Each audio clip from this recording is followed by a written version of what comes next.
Anda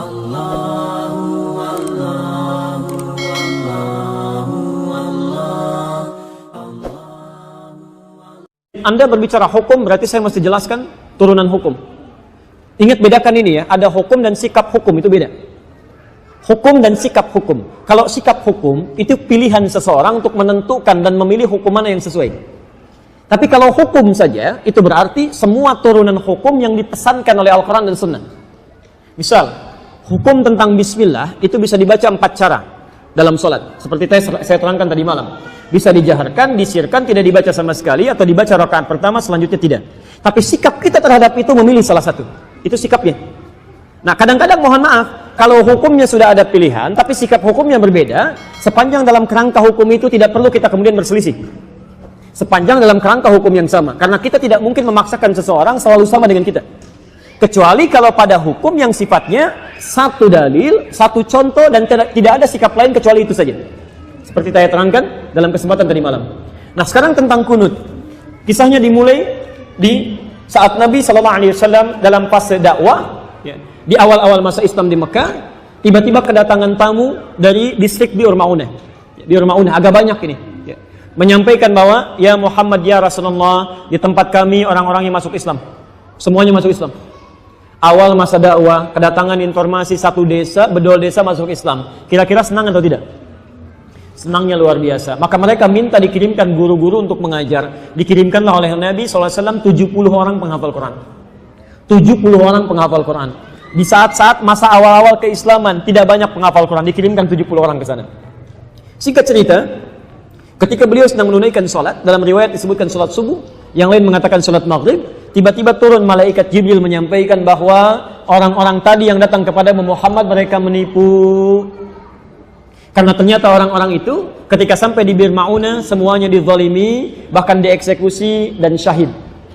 Jadi mereka semua dibantai, dibunuh. Jadi ada yang menipu mengatakan masuk Islam, dikirimkan pengajar tapi kemudian disakiti, dizalimi. Nabi dengan sifat kemanusiaannya marah pada saat itu. Kemudian beliau berdoa kepada Allah Subhanahu wa taala. Ada yang mengatakan doanya sebelum ruku, ada yang mengatakan bangkit dari ruku. Maka beliau mengatakan Allahumma adzib fulan. Allahumma al'anhum, ya Allah tolong hukum si fulan, tolong laknat si fulan. Bahkan disebutkan sebagian dari suku-sukunya, Bani Keda, Bani Keda, Bani Keda. Itu berlangsung selama sebulan. Berlangsung selama sebulan. Hingga turunlah kemudian Quran surah ketiga Ali Imran ayat 128 sampai 129. Posisi paling kanan sebelah bawah di mushaf standar. Quran surah ketiga Ali Imran ayat 128 sampai 129. Ayat 128 ini poinnya. Laisa laka minal amri syai'un aw yatuba 'alaihim aw yu'adzibahum fa innahum zalimun. Ketika Nabi berdoa dengan kalimat hukum ya Allah, laknat si fulan ya Allah, tiba-tiba ayat yang turun itu begitu mengejutkan. Muhammad, kamu tidak punya hak untuk menghukum seseorang atau melaknat seseorang karena dia pernah berbuat salah. Hak Allah untuk menentukan siapa yang dilaknat atau untuk menghukum seseorang. Perhatikan, ini kalimatnya indah sekali, indah sekali. Ini ingin memberikan keterangan kepada Nabi SAW bahwa tugas Nabi itu berdakwah dalam kebaikan. Sekalipun cuma berdoa, maka bila bisa berdoa yang baik-baik, maka hindarkan doa yang tidak baik. Ingin mengajarkan bahwa Muhammad, kamu masih berada di awal dakwah. Jangan cepat merasa panas, kemudian cepat menyinggung, minta dihukum dan sebagainya. Kalau nanti sikapnya seperti itu, nanti lama-kelamaan gak ada bedanya dengan umat terdahulu. Nabi Nuh ketika umatnya mulai menyimpang, minta kepada Allah, ya Allah, setelah berdakwah ya Allah, umat ini nggak mau menerima ya Allah, maka turun azab Allah Subhanahu wa taala. Kamu untuk umat terakhir sampai dengan kiamat. Kalau sikap sekarang minta umatnya dihukum, maka bagaimana dengan sikap dan keadaan mereka nanti sampai kiamat? Jangan-jangan nggak ada umat nanti sampai kiamat deh, karena nabinya belum apa-apa sudah minta kemudian untuk menghukum. Maka turun ayat untuk meluruskan kepada Nabi supaya berdoa dalam kebaikan-kebaikan. Baik. Ini bukan Nabi salah, bukan, nilai kemanusiaan yang menjadikan bahwa mereka penipu. Sedangkan ini masih ada di awal dakwah. Tapi Allah kemudian menanamkan kesabaran dalam diri Nabi. Yang paling indah, turunlah kemudian ayat ini. Setelah ayat ini turun, terjadi dua peristiwa. Satu, Nabi tidak membacakan lagi doa tadi. Ya Allah, tolong laknat si fulan, ya Allah hukum si fulan. Tapi kemudian merubah doanya menjadi doa yang baik. Dalam bahasa Arab, sesuatu yang baik yang dimohonkan kepada Allah Subhanahu wa taala singkatnya disebut dengan kunut namanya. Kunut. Permohonan yang baik-baik sebagai ketaatan kepada Allah. Karena Allah perintahkan berdoa dengan yang baik, ya, maka sifatnya disebut dengan kunut.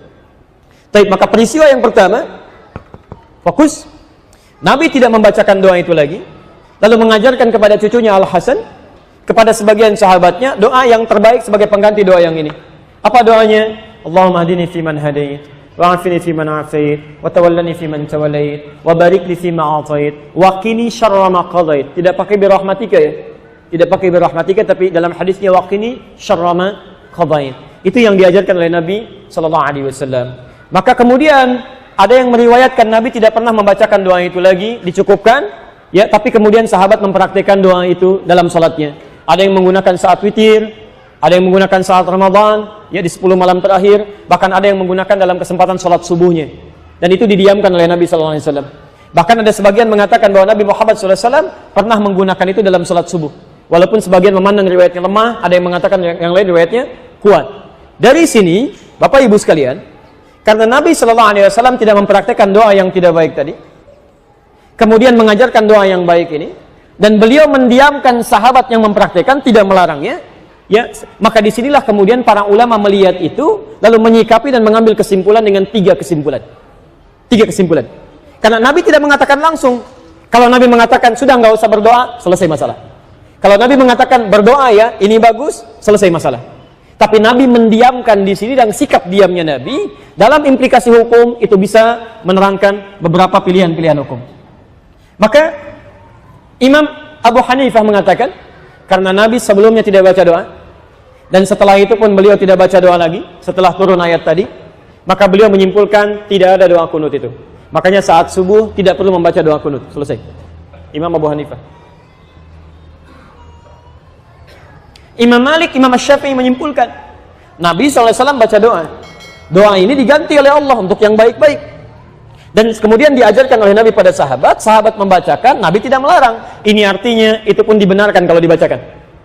Maka dari itulah Imam Syafi'i, Imam Malik mempraktekkan doa kunut ini. Imam Malik membacakan sebelum ruku. Jadi begitu membaca surah di rakaat yang terakhir dalam sholat subuh, itu Imam Malik mempraktekkan kunut, tapi kunutnya nggak jahar, sir.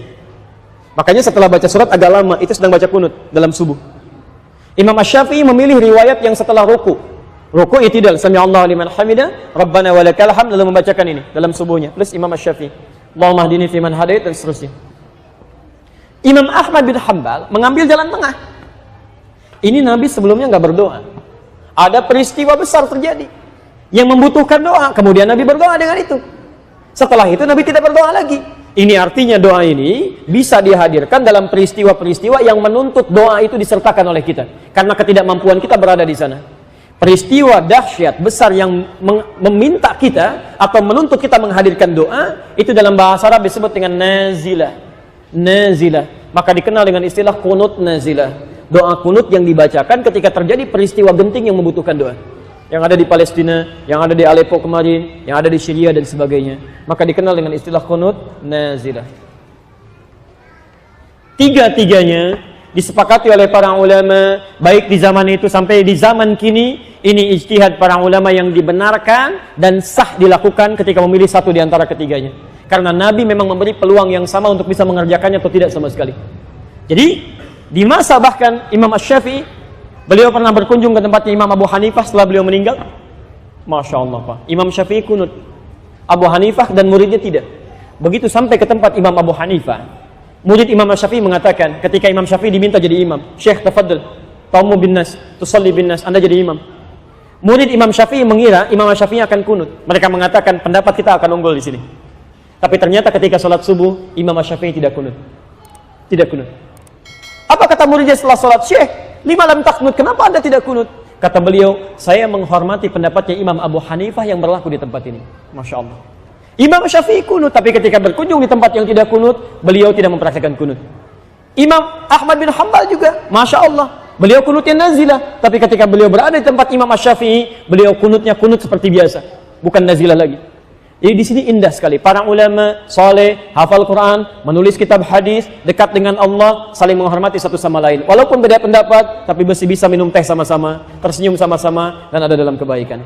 Antum bukan imam besar, jadi makmum juga jarang, hafal Quran juga tidak, hadis belum dituliskan, Masya Allah. Kenapa masalah ini jadi pada ribut?